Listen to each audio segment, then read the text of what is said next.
y'all, it's Mama Beth and I'm in the kitchen tonight. I'm not cooking right now. We've decided that we're just going to do a light dinner, so that saves me from having to clean the kitchen. And since I haven't been feeling too good, or too well I should say, gotta stick to my grammar. I am kind of a grammar Nazi. Since I haven't been feeling well, we've kind of lived off sandwiches and soups and little things that we could throw together. But I want to say thank you to everybody who has subscribed and watched my videos. I've got a lot of new people that are watching, and I really appreciate you, and I appreciate everyone who's been here from the beginning. You can hear my dogs. Now, if you're new here and you haven't watched the other videos, I got 2 wiener dogs and a Maltese, and they're all rotten. And my husband has just run to the store, so they're probably going to go crazy when he comes back. And I think you hear the door opening now, and there's probably going to be a big ruckus. But just in case there isn't, come on, Marla, get downstairs. Come on, boys.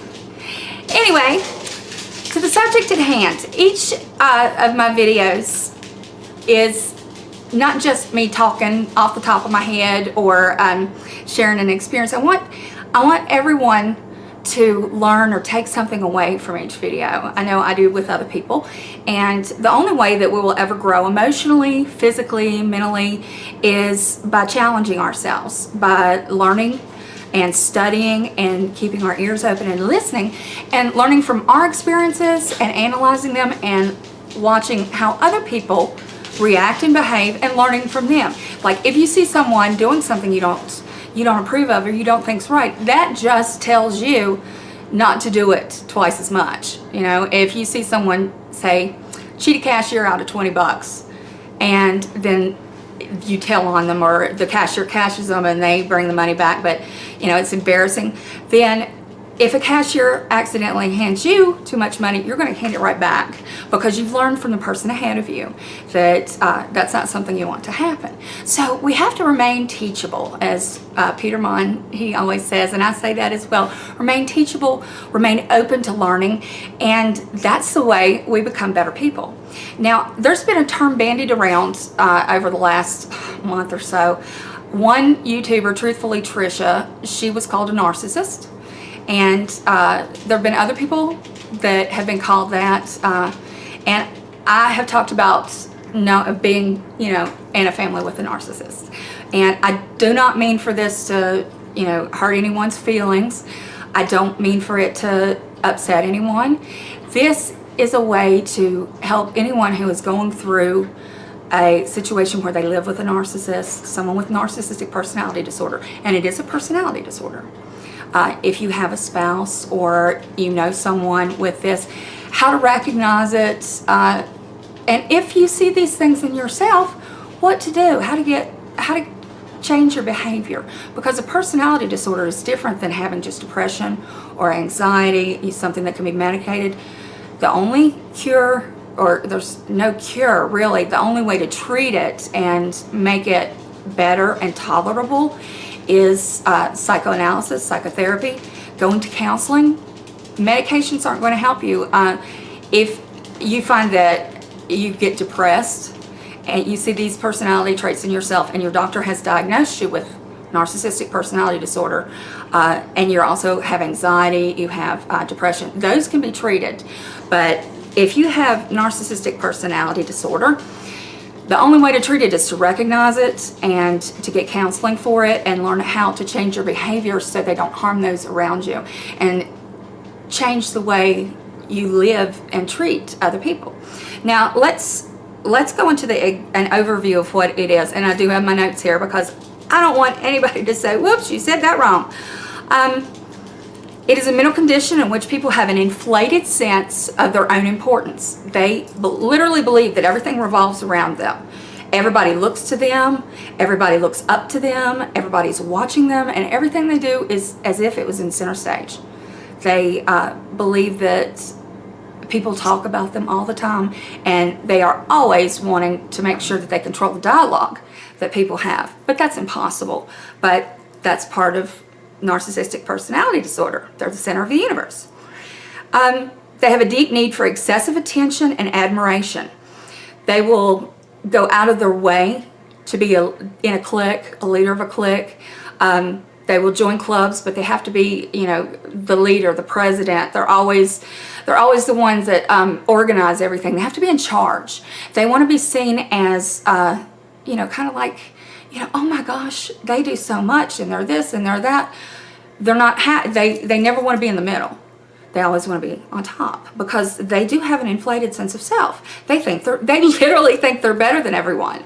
And if you ask them, you know, in private, they'll say, yes, they're just trash. I'm better than that. We're better than that. And I just was raised better than that. And I'm, you know, it's a holier than thou attitude, but deep down inside, it's conflicted because while they project that and they say that and they want to believe that, there is an intense feeling deep inside that they're not good enough, and they are extremely insecure.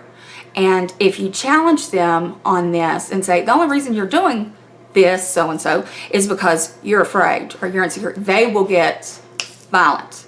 They may be physically violent, they may be emotionally abusive, they may really hurt you with words. I mean, if you've ever dealt with a narcissist and challenged one on their behavior and said, you know what, you're no better than anyone else, you will hear it and they will let you have it. That's not, they can't process the fact that they're equal. They can't, their ego won't let them. And it's sad, really, that they can't find acceptance within themselves. It has to be outside admiration and constant. It's all the time. Narcissists have troubled relationships. They don't keep friends well. Friends or acquaintances. They'll have a lot of acquaintances, but you won't see them have like several really good friends their own age that they hang out with and do things like, you know, like girlfriends do, or a bunch of guys get together to play basketball. They might have one person that will stay around them, but they have difficulty forming relationships. They have difficulty trusting people. And unless the person that they're close to literally boosts their ego all the time and they feel superior to that person, they can't be friends with them. They can't confide in them or be close. And even in close relationships, they want to know everything about the person, but they make sure not to let any of their weaknesses, or they think let their weaknesses show through, because they want to be perceived as perfect. You know, Narcissus was in Greek theology, the man who looked in the mirror at his own reflection and fell in love with himself and thought there was nothing more beautiful to see than himself in that reflection. And people with narcissistic personality disorder, NPD, I'll just refer to it as NPD. People with it have to feel like everyone looks at them and sees what they want them to see, perfection. They want to be envied, they want to be looked up to, and it's really a strain to feel like you're always not only keeping up with the Joneses, but trying to be the Joneses. And a lot of people with NPD, they will go broke trying to keep up appearances. You know, they will buy really showy clothes, really expensive clothes, yet they may be eating ramen noodles where nobody can see. It's all about appearance, and it's all about acceptance from the outside. And it's very unhealthy, especially if it's a husband or a wife, and the other person will constantly, the partner who does not have NPD, will constantly be trying to keep up with the finances, with the emotional charging of the person. They're constantly having to tell them how handsome they are, how beautiful they are, how smart they are, and it's a strain on the partner. It is a huge strain, and oftentimes the partner will mistreat, like if they have children, say it's the mother who, because of controlling the children, or, you know, there's a lot of things that go on with parents who are narcissists and what they do to their children. But a narcissist will manipulate situations, and they will go into hysterics to control things. Like if you don't obey right away or any little thing, they will go into hysterics. And the other parent oftentimes is so on edge that they will, you know, hurt the kid, abuse the child, beat the child, you know, go out of their way just to punish the child excessively to shut the narcissist up. And then once they've been obeyed, then everything calms back down. So the partner, if you are a husband or a wife of someone with NPD, you know how hard it is. You tiptoe around emotions. You do basically anything to keep that person calm. Keep them calm and stop them from being in hysterics or in bad moods, or, you know, it's emotional control. Emotional abuse is in a lot of relationships with NPD people, NPD patients.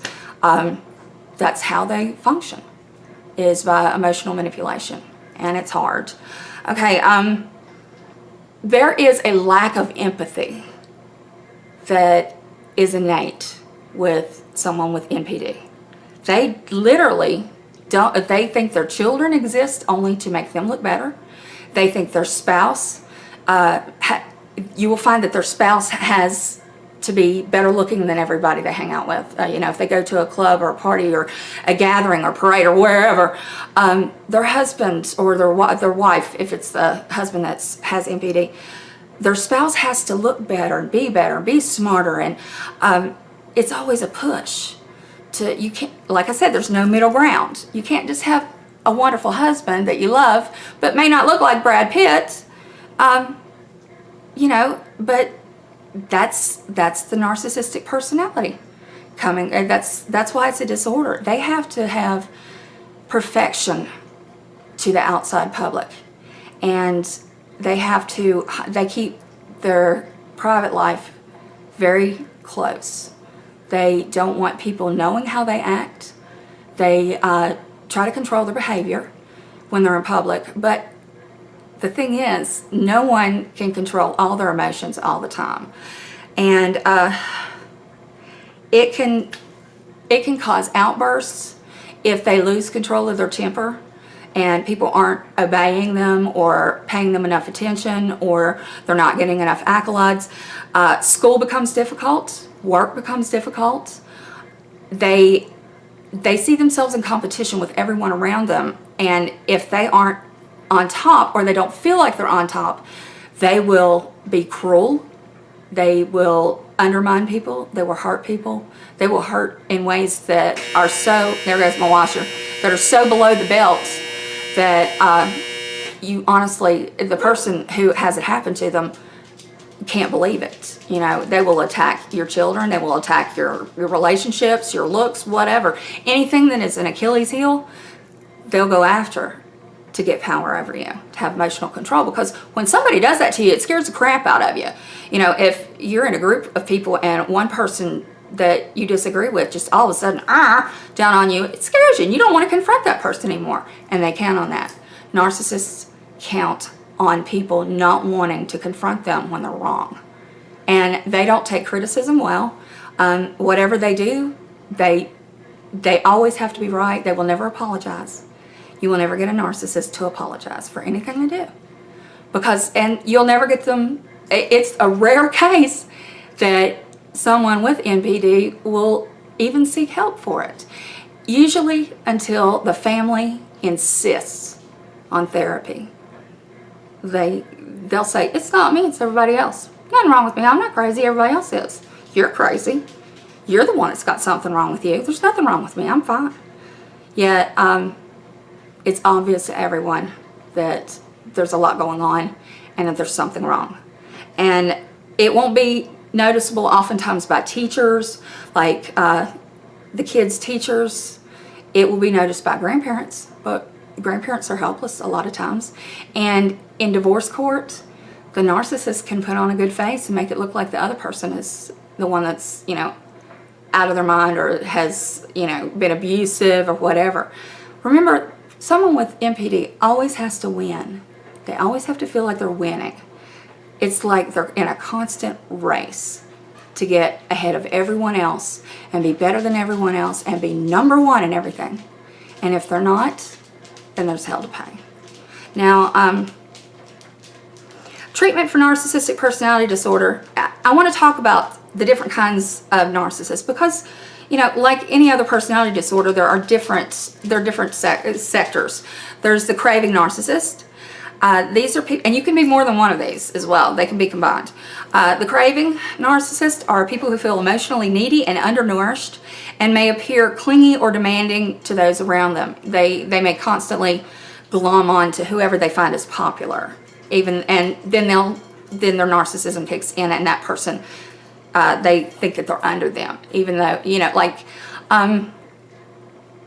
it's like if say you are an engineer. Okay, my husband's an engineer, and I'm not talking about my husband, but like he's an engineer, and he's in a high level position in his company. But if someone, say, that was in the shop, had narcissistic personality disorder, they may, leech onto him and then somehow make him feel that he is the inferior one and they are superior and smarter and all that. You see that happen. Now that's, of course, completely made up. My husband does not have anybody like that. But that's what a craving narcissist does. There's a paranoid narcissist. They feel intense contempt for themselves, but projected outward onto others. This is pretty I've met more people with MPD that are paranoid than the clingy. Usually people who are clingy, they have other issues as well.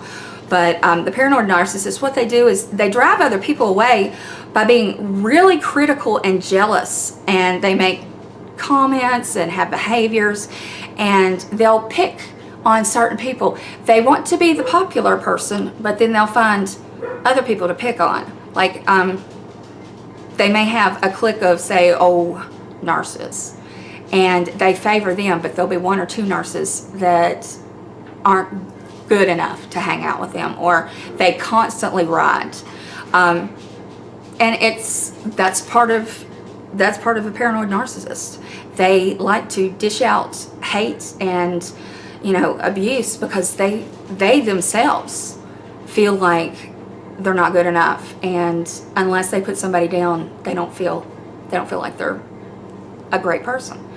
Manipulative narcissists. These are people who enjoy putting something over on others, obtaining their feelings of superiority by lying to and manipulating them. Now, I'm sure you've probably seen and heard people who will string along big fairy tales and manipulate people into giving up their secrets, and then they turn back around and lie and tell, sorry, dryer. But they'll turn those truths that the person may have shared with them around into lies and do it to hurt the other person emotionally. And that's how they feel their power. Then there are phallic narcissists. Almost all of these narcissists are in this subgroup are male. They tend to be aggressive, athletic, and exhibitionistic. They enjoy showing off their bodies, their clothes, their overall manliness. They're the ones who you'll see in the gym or running marathons or whatever. And by all means, I'm not saying that everybody goes to the gym, works out, and becomes a bodybuilder, or who runs 10Ks every week or does those strongman contests are phallic narcissists. That's not, and phallic in this term means male. Because it's the male testosterone and the male drive to succeed, to be the strongest person and all of that. But that's another type of a narcissist. Once again, the symptoms: exaggerated sense of self-importance, have a sense of entitlement, and require constant excessive admiration, expect to be recognized as superior without achievements necessarily to warrant it, exaggerate their achievements and talents. Oh, I did this, and one thing that a narcissist, somebody with MPD, said that I remember. I had a date every Friday and Saturday night when I was a teenager. I never sat home on a Friday or Saturday night. Yeah, I was so popular, and I remember that, and I made sure that it didn't matter where I was going, if I was going to a friend's house, if I was going to the movies, if I was going on a date, whatever, I made sure that I was out of the house every weekend because I didn't want to be compared as less and found to be less than. That was a constant source of anxiety, that I wouldn't measure up. And it was hard to get over. Thank God for therapy. Be preoccupied with fantasies about success, power, brilliance, beauty, or the perfect mate. they have to think that they're getting the best of everything and that they are the best and they're wearing the best, and you know, that they're more attractive and their mate is more attractive. Believe that they are superior and can only associate with equally special people. This goes back to, oh, I'm better than everybody else. We're better than them. They're trash. You know, they don't believe in an equal system, you know, that everybody is equal. They feel like they are superior, and they will only hang out with people who have, you know, the better jobs, the doctors, the lawyers, you know, the politicians. They have to hang out with these people and refuse to even acknowledge, you know, they're not going to invite the help to come, you know, like the farmhand to come and eat with them, literally.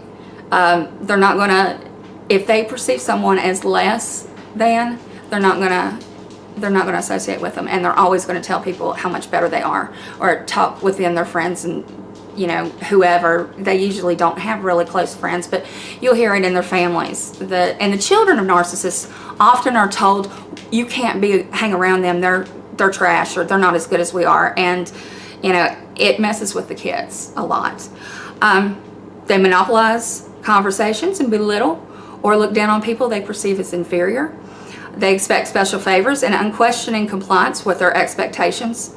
You don't argue with a narcissist. If they say they want this or they want to do that, you do it. Or there's hell to pay. They take advantage of others to get what they want. They manipulate situations. They're really good at this. That's how they feel their power. They have an inability or unwillingness to recognize the needs and feelings of others. They'll fake it. Oh, they're good at faking it for a little while. But then behind the person's back, they'll be like, oh, they did this and they did that, and you know, I just have to take care of so-and-so because they just can't do it. They're just worthless, and you know, they're just not educated like we are, or whatever. They're always, if they are, there's no true altruism, you know, or charity or empathy within them.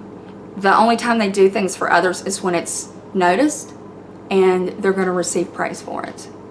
And that's just the plain truth of the matter. If you know someone with MPD, you'll recognize that in them. They may do a lot of charity work, but they want to be on the front page of the paper when they do it. They want to make sure their name's on the things that they work on.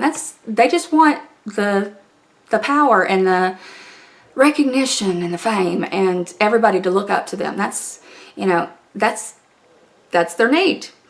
They're envious of others, and they believe that others envy them. You know, they'll pick out different people that they don't like and narrow in, and it's usually someone that they feel either is more attractive than they are, makes more money than they do, or is in a higher position than them in the company they work for or whatever they do. Or if they're a parent, a stay-home mom, they'll be envious of the other mom that drives a Range Rover when they're driving a Bronco or something like that. They have intense jealousy over anyone that they feel threatened by. And they want to believe that everybody else is jealous of them, because that means that their feelings of superiority are validated. So it works right around. And they will behave in a haughty or arrogant manner, come across as conceited, boastful, and pretentious. You know, it's an old saying, but they used it in Stale Magnolias. An ounce of pretension's worth a pound of manure. And that's the truth.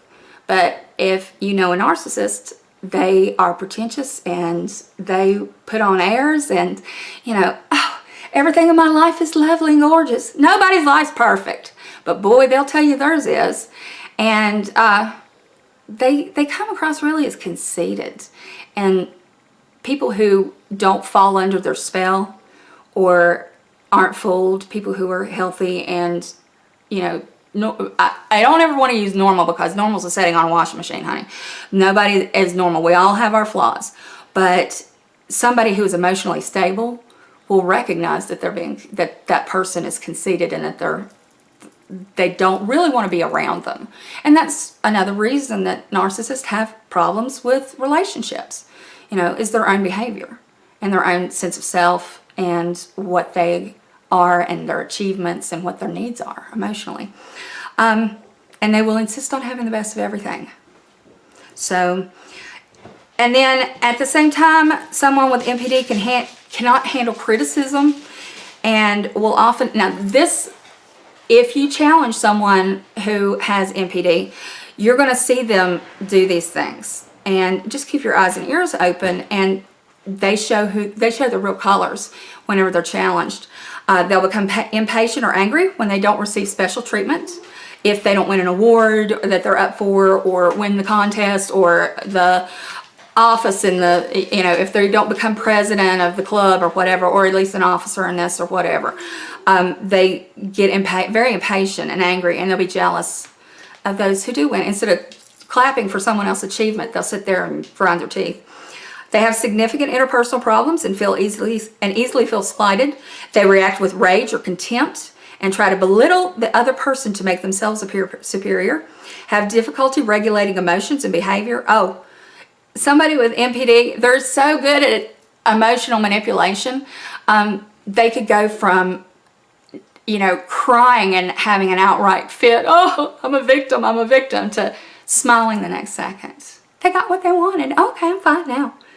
Literally, it's like you would think you were watching a movie about multiple personalities. Sometimes they can switch their emotions on and off at will, and when they lose their temper, as soon as they get what they want, it's over. But they will bring it back up to you. You should have done that. You should have done that. You should have done that. And then you wouldn't have made me mad. And that was your fault. Instead of recognizing that their anger was out of line. They experience major problems dealing with stress and adapting to change.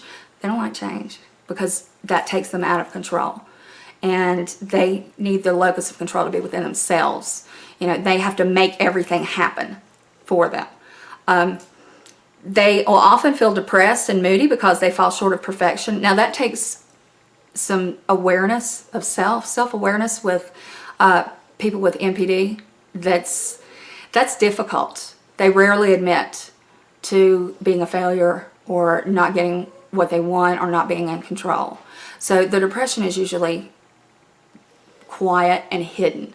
The partner, husband or wife may see it, but nobody else will. They're definitely not going to show any sort of weakness to the public or people at work or church, school, or wherever. They have secret feelings of insecurity, shame, vulnerability, and humiliation. That's something that, again, they're not going to admit. It is hard to get someone who has MPD to seek treatment for it and open up about their real feelings. And that's why it's so hard to treat. A lot of psychiatrists and psychologists, they're like, nope, we can't deal with that. It is such an intense treatment, and it is hard to get through to someone with this disorder that most of the time we end up telling the families, distance yourself. Just stay away. I'm going to end this here, and I hope that in this talk you maybe have understood a little bit better when people say someone's a narcissist, and you'll be able to tell the difference when it's truly someone with narcissistic personality disorder, and maybe you'll be able to handle it a little better or understand it a little better, and when somebody's just using it as a slur, because there's a big difference in being a little selfish, which we all should be a little selfish. We have to think of ourselves first some of the time. We have to take care of us. If we don't take care of us, we can't take care of others. If we don't love ourselves, we can't love anyone else. So I tell my patients, people that I counsel, and anyone who asks, love yourself first. Be a little bit selfish. Because if you do that, then you've got more to give other people. A narcissist is always selfish. It's always about them. And they may buy presents. They'll buy extravagant gifts. They will go overboard for a new acquaintance, but then eventually they want it all returned to them tenfold. They buy your attention, they buy your affection with things like that. So, it's a complicated personality disorder, and certainly in the how many minutes, 29 minutes that I've been talking about it, I have touched on some points, but I have not gone completely in depth. It takes a lot of study. It took me a lot of years. But I'm glad I learned it, and I hope that I've touched on things that, will help you and yours. And if you are involved with someone with NPD, or you have a parent with NPD, seek treatment. Ask them, beg them to get treatment, to go to therapy. You need to go to therapy with them, and they need to have individual therapy. And hopefully they can, I am a firm believer that you can change. We know you can change your brain, the map in your brain, the way your brain works. With therapy and cognitive behavioral therapy, and then psychoanalysis, we can learn to be better people. And I believe that even those with personality disorders can make huge changes and become better people, and easier to be around and easier to love. Now, I love you. You love you. And I'll see you in the next video. Bye.